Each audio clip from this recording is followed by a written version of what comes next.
말씀의 제목을 따라해 보시기 바랍니다. 하나님의 섭리를 믿는 신앙. 말씀의 은혜 받으시기를 축복합니다. 본문의 요셉은 야곱의 12명의 아들 가운데 11번째입니다. 야곱이 결혼한 다음에 7년 동안 4명의 아내에게서 11명의 아들을 낳았습니다. 장남 루벤과 막내격인 요셉과의 나이 차이가 기껏해야 6년 정도밖에 나지 않습니다. 모두가 비슷한 또래 형제들입니다.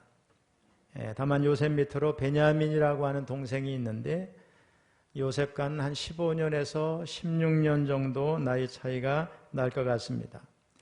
자, 그런데 비슷한 또래의 자식들 가운데서 야곱이 특별히 요셉을 편애했습니다. 우리 37장 3절을 읽어보겠습니다. 시작.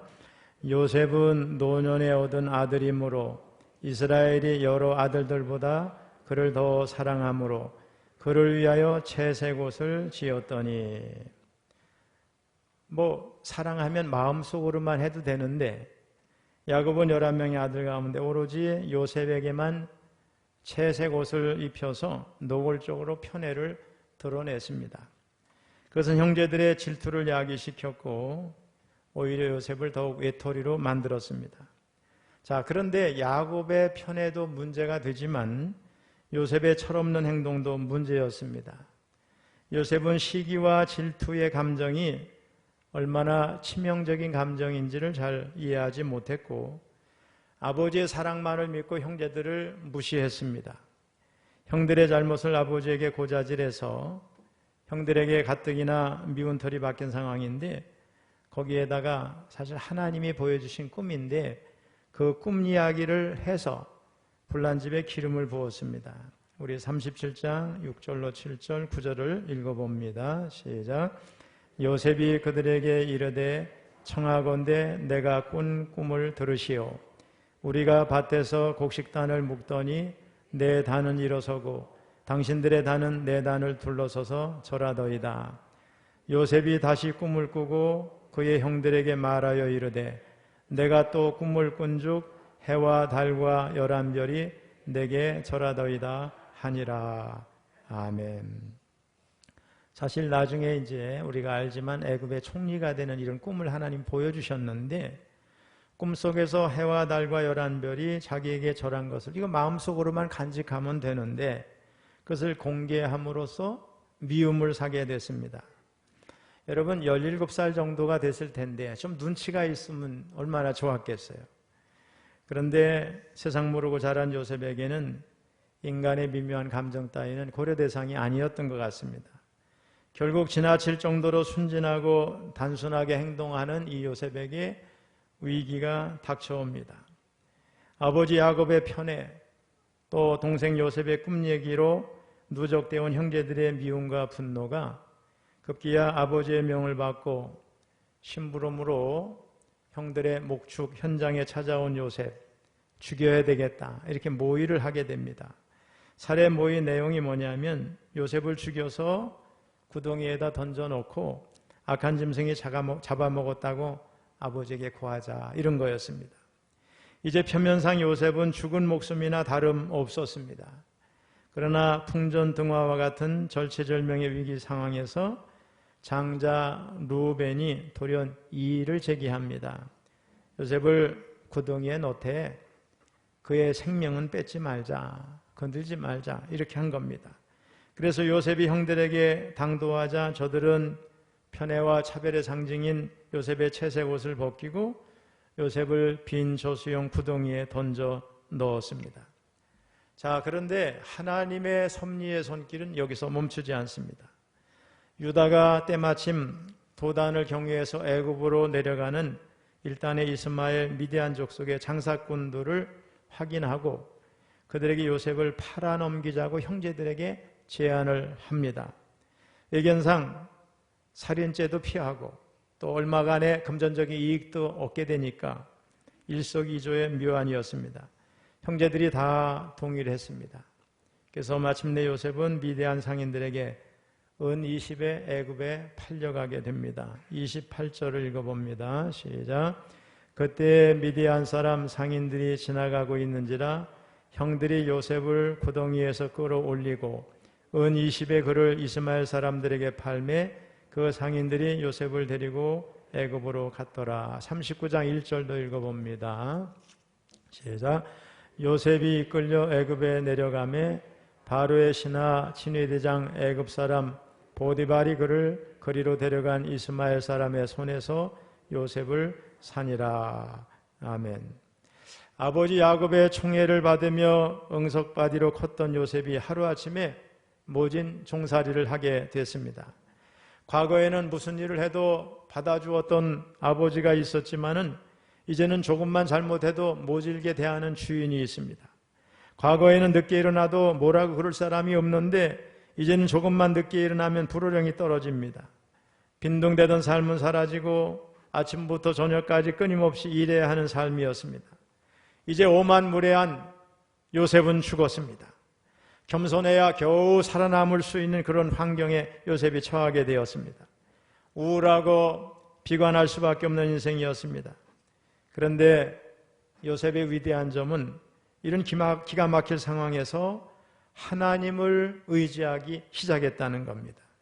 그가 아버지 야곱으로부터 어릴 때부터 보고 들은 하나님, 아버지 야곱의 인생 속에서 하나님께서 어떻게 도우셨는지를 들어온 것이 요셉의 살 희망이 됐습니다. 요셉은 아버지 야곱의 하나님을 자기 하나님으로 삼기로 결단했습니다. 놀랍게도 요셉은 하나님을 믿고 의지하면서 하나님의 은혜를 경험하기 시작을 합니다. 우리가 오해를 하면 무조건 하나님이 일방적으로 요셉을 축복했다 이렇게 생각할 수도 있는데 그렇지 않습니다. 요셉이 성실하게 하나님을 자기 하나님으로 삼고 하나님만 의지하고 살아갈 때 하나님께서 그와 함께 하신 줄로 믿습니다. 우리 39장 2절 3절을 읽어봅니다. 시작. 여호와께서 요셉과 함께 하심으로 그가 형통한 자가 되어 그의 주인 애굽 사람의 집에 있으니 그의 주인이 여호와께서 그와 함께 하심을 보며 또 여호와께서 그의 범사에 형통하게 하심을 보았더라. 여기 보면 여호와께서 요셉과 함께 하심으로, 여러분 이 얼마나 복된 말씀이에요. 형들에게 배신당하고 버림받았습니다. 말도 못할 상처입니다. 그러나 하나님께서 그의 편에 계십니다. 종살이라고 하는 가장 비참한 삶이지만 요셉이 누구보다 존귀한 사람이 될 수 있었던 것은 바로 하나님께서 그와 함께 하셨기 때문입니다. 우리 많은 그리스도인들이 세상의 가치관에 젖어서 자기의 삶을 한탄하고 비관하는 것을 보게 됩니다. 병이 들거나 사업이 망했거나 어려운 일을 당할 때 그들의 불평과 한탄은 우리가 보면 일견 정당해 보입니다. 그러나 요셉은 그렇게 하지 않았습니다. 그는 하나님을 의지했고 불평하지 않고 주어진 자기 삶에 충실했습니다. 하나님을 의지한 요셉의 삶은 밑바닥 인생에서부터 이제 빛나기 시작했습니다. 마침내 주인이 요셉을 오랫동안 지켜보니까 하나님이 저 사람과 함께하고 있구나 하는 것을 알게 됐어요. 그래서 그는 요셉에게 가정 총무를 맡기고 신뢰하게 됩니다. 친위대장이라는 대단한 지위를 가진 자의 가정 총무를 맡으면서 요셉은 행정을 배우고 통치하는 것을 배우게 됩니다. 거기서 미래 애굽 전체를 다스릴 기초를 쌓게 될 줄은 요셉 자신도 전혀 몰랐습니다. 물론 요셉이 가정 총무가 된 것은 종살이 하자마자 며칠 내에 또는 몇 달 내에 이렇게 인정받았다 생각하기는 어렵고 적어도 한 10년 가까운 종살이 끝에 얻은 결과라고 보여집니다. 요셉은 총 13년간 종살이를 했는데 아버지 밑에서 행복하게 살았던 17년의 삶보다 종살이로 산 13년이 너무나 귀했습니다. 하나님을 신앙하며 성숙한 인격으로 성장을 했기 때문에 그렇습니다. 이제 요셉은 살만하고 자리도 잡았습니다. 그러면 앞으로는 고생 끝 행복만 남았을까? 그렇지 않습니다. 여러분, 우리네 인생은 그렇게 우리 생각대로 흘러가지 않습니다. 요셉은 용모가 빼어나고 아름다웠습니다. 그런데 이게 문제가 될 줄을 몰랐습니다. 왕의 친위대장 보디발의 아내가 요셉을 유혹합니다. 이 여인에게 젊고 잘생겼고 거기에다 지혜까지 갖춘 요셉은 너무나 매력적이었을 것이라고 보여집니다. 그래서 한두 번이 아니라 매일 요셉을 유혹을 했습니다. 이것은 요셉을 정신적으로 무척 피곤하게 했을 겁니다. 주인의 아내라는 이 지위가 결코 만만한 것이 아닌데 거절하면 얼마나 많은 불이익이 있을 것인가. 그런데 요셉은 듣지 않았고 심지어 마주치는 것까지 피했습니다. 우리 39장 9절 10절을 읽어봅니다. 시작. 이 집에는 나보다 큰 이가 없으며 주인이 아무것도 내게 금하지 아니하였어도 금한 것은 당신뿐이니 당신은 그의 아내임이라. 그런즉 내가 어찌 이 큰 악을 행하여 하나님께 죄를 지으리이까. 여인이 날마다 요셉에게 청하였으나 요셉이 듣지 아니하여 동침하지 아니할 뿐더러 함께 있지도 아니하니라. 아멘. 마침내 보디발의 아내는 요셉이 피할 수 없는 환경을 만들어 놓고 노골적으로 유혹을 합니다. 그때 우리는 성경을 보면 요셉이 여인에게 잡힌 옷을 벗어던지고 도망을 쳤다는 것을 알 수가 있습니다. 음란을 꿈꾸는 자들은 오히려 기회가 오게 되면 신앙이고 뭐고 다 팽개치고 죄를 저지릅니다. 오늘날 우리 한국교회도 뭐 대단한 사역을 한다는 사람들이 너무나 쉽게 간음과 불륜에 빠지는 것을 봅니다. 그런데 여러분, 우리가 잘 알아야 됩니다. 그것은 순간적인 실수로 저지른 죄가 아닙니다. 평소에 그들이 하나님을 경외하는 삶을 살지 않았기 때문에 결정적인 순간에 그렇게 되는 겁니다. 일반적으로 보통 사람들이 죄를 짓지 않는 이유는 죄가 역겨워서가 아니라 죄의 결과가 자기에게 주는 불이익이 너무나도 크기 때문에 못하는 겁니다. 그러나 하나님을 경외하는 성도가 죄를 짓지 않는 이유는, 근본적인 이유는 다른 데 있습니다. 그것은 바로 죄를 역겨워하기 때문에 그렇습니다. 죄와 악은 하나님을 거스릅니다. 하나님을 경외하면 하나님의 마음을 품게 되고 죄를 미워하게 되고 악을 미워하게 됩니다. 우리 잠언 8장 13절 한번 읽어봅니다. 시작. 여호와를 경외하는 것은 악을 미워하는 것이라. 나는 교만과 거만과 악한 행실과 패역한 입을 미워하느니라. 잠언의 이 말씀은 악을 미워하는 것이 하나님을 경외하면서 나온다고 분명하게 말씀하고 있습니다. 죄를 미워하게 되는 이 신앙의 경지를 저와 여러분이 알았으면 좋겠습니다. 어쨌든 요셉은 하나님을 경외했기 때문에 자기 주인의 아내와의 성적인 환상조차 용납하지 않았습니다. 우리 아까 읽었지요? 내가 어찌 이 큰 악을 행하여 보디발에게 아니고 누구예요? 하나님께 죄를 지으리까. 이것이 요셉의 신앙이었습니다. 우리는 요셉의 승리 자체를 칭찬하기보다는 그런 유혹을 역겨워하고 물리치게 한 그의 하나님을 경외하는 마음을 칭찬해야 될 줄로 믿습니다. 하나님을 경외함과 악을 즐기는 것 결코 병립할 수 없습니다. 반드시 한쪽을 포기해야 됩니다. 요셉은 하나님을 경외하는 쪽을 택한 사람이었습니다. 그것이 죄의 유혹을 물리칠 수 있었던 근본적인 이유가 됩니다. 우리 39장 20절을 한번 읽어봅니다. 시작. 이에 요셉의 주인이 그를 잡아 옥에 가두니 그 옥은 왕의 제수를 가두는 곳이었더라. 요셉이 옥에 갇혔으나. 아멘. 요셉은 유혹을 거절한 대가로 감옥에 갇히게 됐습니다. 여러분, 이처럼 억울한 일이 어디 있겠어요? 소위 뭐 백도 없고 돈도 없는 요셉이 호소할 게 이제 호소할 데가 하나도 없습니다. 누구뿐이에요? 하나님뿐입니다. 겉으로 볼 때 요셉의 인생은 꼬일 대로 꼬였습니다. 종으로 팔렸지만 그래도 10년을 노력해서 겨우겨우 안정된 자리를 찾았는데 이번에는 억울하게 감옥에 갇혔습니다. 왜 이렇게 되는 일이 없을까? 왜 하나님은 그가 순종하고 바르게 살려고 할수록 절망의 구렁텅이에 밀어넣으시는가? 그런데 충분히 원망할 만한 상황이지만 요셉은 감옥에서도 하나님께 원망하지 아니하고 하나님과 함께 합니다. 그리고 하나님께서 함께 하시자 이번에는 간수장이 요셉을 세워서 감옥의 재반 사무를 모두 담당하게 했습니다. 요셉의 인생은 점점 망해가는 걸까? 아니면 형통하는 것일까? 요셉의 몸은 감옥에 있지만 성경은 요셉에 대해서 이렇게 묘사합니다. 39장 23절 읽어봅니다. 시작. 간수장은 그의 손에 맡긴 것을 무엇이든지 살펴보지 아니하였으니 이는 여호와께서 요셉과 함께 하심이라. 여호와께서 그를 범사에 형통하게 하셨더라. 여호와께서 그를 범사에 형통하게 하셨더라. 여러분, 천국 가면은 단순히 아주 기가 막힌 것이 다 모여있는 장소처럼 생각하기 쉽죠? 천국을 우리가 그렇게 정의하면 안 됩니다.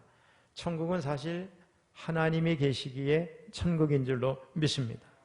하나님이 함께하는 사람에게 실패 없습니다. 인간의 눈에는 실패하지만 하나님의 기준에서는 형통입니다. 가장 깊은 밤, 그것은 오히려 새벽이 가까웠다는 증거가 됩니다.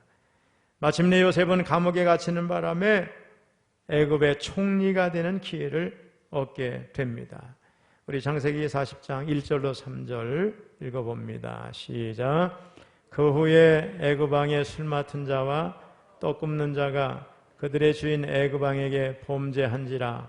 바로가 그 두 관원장 곧 술 맡은 관원장과 떡 굽는 관원장에게 노하여 그들을 친위대장의 집안에 있는 옥에 가두니 곧 요셉이 갇힌 곳이라. 여기 술 맡은 관원장은 왕의 옆에서 술시중을 들면서 대화하는 자니까 대단히 높은 지위에 있죠. 오늘날 아마 비서실장격 될 것 같아요. 또 여기 떡 굽는 관원장은 왕의 음식을 감독했던 자로 추측이 되는데 이들은 모두 왕의 술시중, 음식시중을 드는 자로서 측근 중에 측근이라고 말할 수 있습니다. 이들이 뭘 잘못해서 감옥에 들어왔는지 모르지만은 요셉이 갇혀있는 감옥에 들어온 것 자체가 하나님의 섭리입니다.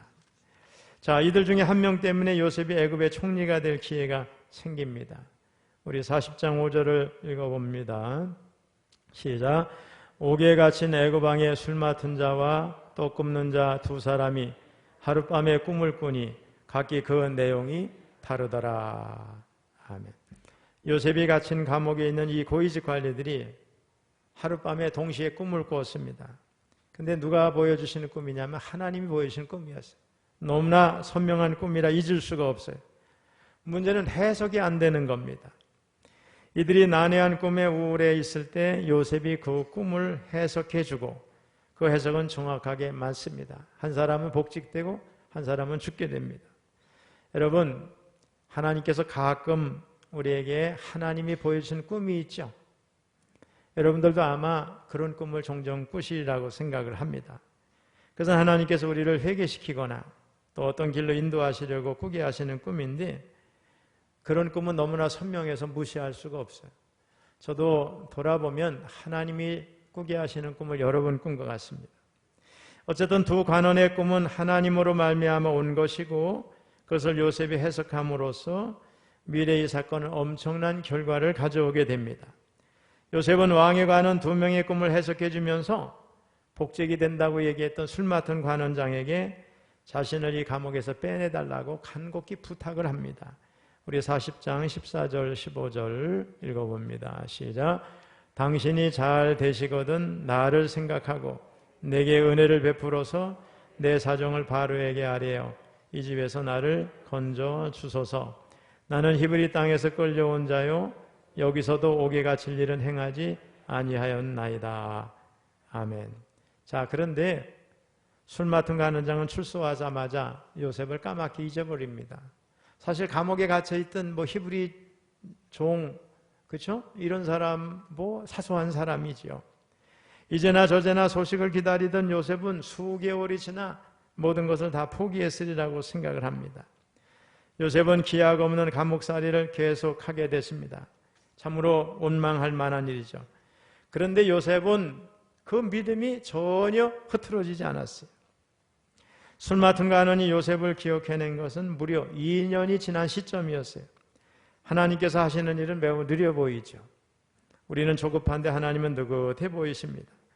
그런데 하나님의 거대한 위대한 계획은 빈틈없이 착실하게 지금도 진행되고 있는 줄로 믿습니다. 만일에 요셉이 그 당시 즉시 풀려났다 그러면 어떻게 됐겠어요? 바로가 아직 꿈을 꾸지도 않았을 때고 요셉이 야, 이거 애굽에 사는 게 너무 힘들구나. 내 고향으로 돌아가야 되겠다 해서 가나안 땅으로 가버릴 수도 있고, 그렇게 되면 총리가 되는 일은 전혀 없을 겁니다. 어쨌든 요셉은 꿈 때문에 고난이 시작이 됐지만은 또한 꿈으로 인해서 영광스러운 자리에 오르게 됩니다.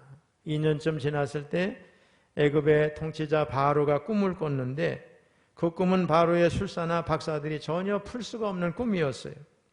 하나님의 계시였습니다. 그래서 아무도 그 꿈을 해석할 수 없는 가운데 2년 전에 이상하게 요셉을 잊었던 술 맡은 간원장이 갑자기 그 순간 요셉을 생각해 내게 됩니다. 그리고 바로에게 추천을 했습니다. 바로 앞에 불려나온 요셉은 그 꿈이 장차 하나님께서 하시고자 하는 일에 대한 계시라고 하는 것을 전제하면서 정확하게 그 꿈을 해석할 뿐만 아니라 그에 대비한 탁월한 정책도 제시합니다. 그랬더니 바로는 요셉을 곧바로 애굽의 총리에 임명을 합니다. 우리 41장 39절 41절 한번 읽어봅니다. 시작. 요셉에게 이르되 하나님이 이 모든 것을 내게 보이셨으니 너와 같이 명철하고 지혜 있는 자가 없도다. 너는 내 집을 다스리라. 내 백성이 다 내 명령에 복종하리니 내가 너보다 높은 것은 내 왕자뿐이니라. 바로가 또 요셉에게 이르되 내가 너를 애굽 온 땅의 총리가 되게 하노라 하고. 여러분 중엔 이런 생각을 하실 분이 있을 것 같아요. 아무리 요셉이 바로의 꿈을 잘 해석을 했다 하더라도 종 출신의 죄수고 애굽 사람도 아닌 히브리인인데 이 요셉을 1인지하 만인지상의 총리직에 임명한다는 거 좀 과장된 얘기가 아닐까. 그런데 여러분, 앞으로 닥쳐올 7년 동안의 대흉년은 어마어마한 국난입니다. 중동 전체가 기근에 시달리는 그런 엄청난 사건입니다. 바로는 아마도 그런 국가적 위기를 극복하는 데는 그 꿈을 보여주신 하나님의 신으로 감동된 저 요셉이 대책을 잘 세우고 해결할 것이다, 이렇게 믿었으리라고 생각을 합니다. 그래서 그런 결정을 했다고 보여집니다. 자, 이제 본문을 보면 요셉이 애굽의 총리가 됐을 때 가나안 땅도 기근이 들었어요. 형들이 먹을 것이 없어서 저 애굽에는 먹을 것이 있다는 소문을 듣고 곡식을 사러 왔습니다. 그런데 자기들이 죽이려고 했던 구덩이에 던져 넣었다가 또 애굽의 장사꾼에게 팔아먹었던 그 동생이 애굽의 총리가 되어 있습니다. 여러분 같으면 어땠겠어요? 너무나 놀랐겠죠? 당황스럽고 아마 상상이 가지 않을 거예요. 정신이 하나도 없었으리라고 생각합니다.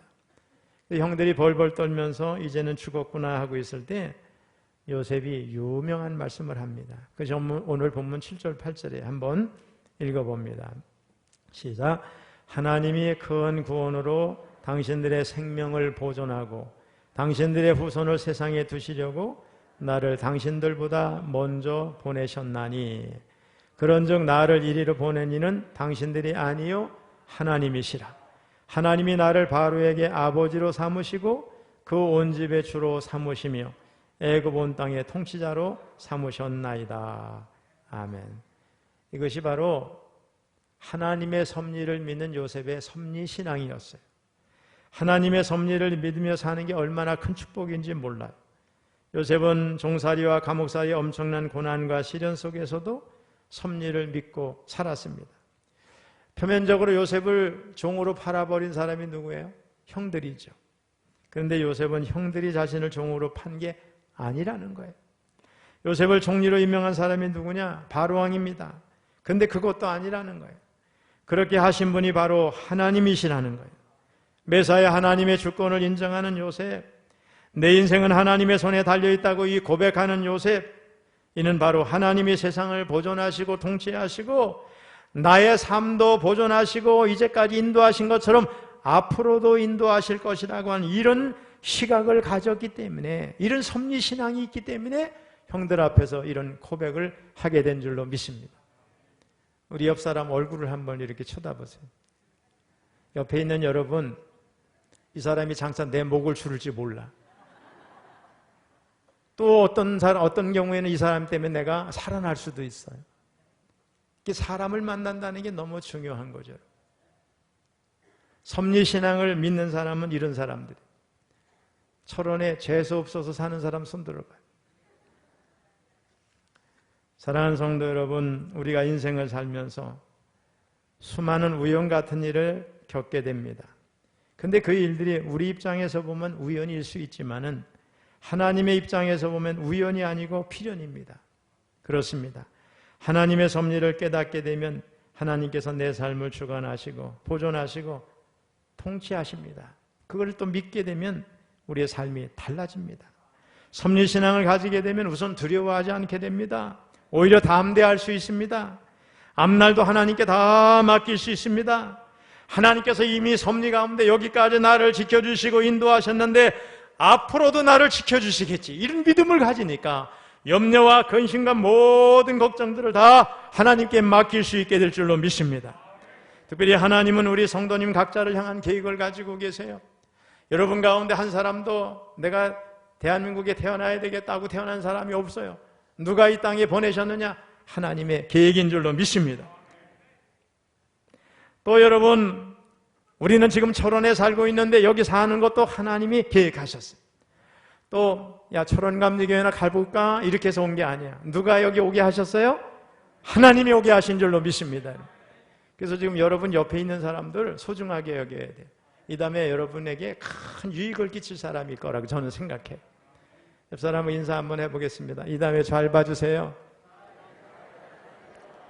섭리신앙을 믿는 사람은 지금 내가 만나는 사람, 내가 처한 환경을 소중하게 여기는 사람이에요. 우리 인생이라는 게 그저 우연히 뭐 이렇게 되는 게 아니고 한 점 한 점이 모아져서 선이 되는 것처럼 어떤 연속상에 있는 거예요. 저도 지난 삶을 돌아보게 되면 실패도 많았어요. 막힌 일도 많았어요. 그때 당시로 생각하면 하나님이 야박합니다. 열심히 기도했고 열심히 노력을 했는데 왜 길을 막으십니까? 그런데 훗날 보면 그 일 때문에 오늘 내가 있게 되는 줄로 믿습니다. 그러므로 하나님의 섭리적인 시각을 가지고 내 좁은 시야를 뛰어넘어야 될 줄로 믿습니다. 내가 바라보는 내 인생의 뒤편에 하나님의 이야기가 흐르고 있음을 믿어야 됩니다. 그 경이로운 세계에 우리가 눈을 뜰 때 우리의 일상은 거룩한 하나님의 역사의 일부가 되는 줄로 믿습니다. 여러분, 이런 섭리신앙으로 인생을 바라보고 요셉처럼 하나님의 면전에서 고람되어 하나님 앞에서 산다고 하는 이런 하나님을 의식하는 삶을 살게 될 때에 하나님이 우리를 지배하고 통치하고 다스리고 길을 열어 주실 줄로 믿습니다. 여러분, 고람되어의 신앙을 가지시기 바랍니다. 여러분. 그런 사람은 현실에 좌절하지 않습니다. 앞으로 더 좋은 것을, 더 좋은 날을 우리에게 주실 것을 믿는 믿음으로 한날 한날을 믿음으로 뚜벅뚜벅 걸어가서 마침내 승리하며 하나님께 영광 돌리는 간증의 삶을 살게 될 줄로 믿습니다. 이런 성도 여러분 다 될 수 있기를 주님의 이름으로 축원합니다.